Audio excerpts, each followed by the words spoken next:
আগেই যেটা বলল যে খুবই অযোগ্য মনে হচ্ছে নিজেকে এই স্টেজে। আমি প্রথমবার এসছি কথা বলতে, আমার চেনা প্রচুর মানুষকেও দেখতে পাচ্ছি। কাজেই আমি যদি ভাবতে থাকি যে আমি এখন কলকাতা লিটারারি মিটে এসছি কথা বলতে, তাহলে আমি একটু ভয় পেয়ে যাবো। আমি ভাবছি আমি আড্ডা মারতেই এসছি। ওটায় যাওয়ার আগে বলি যে ঋদ্ধি এর আগে একটা কথা বললো না যে ইতিহাসকে ডাইলিউট করে দেওয়া, আমার হঠাৎ করে কানে বাজলো।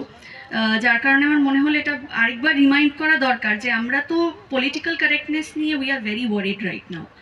সেই ক্ষেত্রে আমাদের প্রত্যেকটা ওয়ার্ডের তো সোর্সে যাওয়াটা খুব ইম্পর্ট্যান্ট। পাকা কেন বলে? পাকা বলার তো কোনো কারণ থাকতে হবে।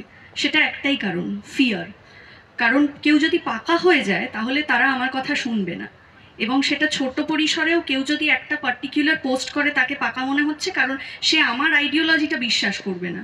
ঠিক সেরকমই তুমি যদি বৃহত্তর পরিসরে যাও তাহলেও বিষয়টা এক, যে আমি আমার কথাটা চাপিয়ে দেওয়ার চেষ্টা করব, আর বাকি কোনো মাইনরিটির কোনো ওপিনিয়নের আর মূল্য নেই। সেটা রিলিজিয়নের ক্ষেত্রেও হতে পারে, সেটা একটা ছোট পরিসরেও হতে পারে। কারণ মাইক্রোকজম আর ম্যাক্রোকজম গিয়ে এক জায়গায় কিন্তু এক হয়ে যায়। সেটারই একটা বহিঃপ্রকাশ ছোট বাড়ির মধ্যেও হতে পারে। যে একটা ধরো পুরুষতান্ত্রিক সংসার, এখানে বলল যে আমি যেটা বলছি সেটাই ঠিক, আমি এই মহিলাকে কাজ করতে দেব না।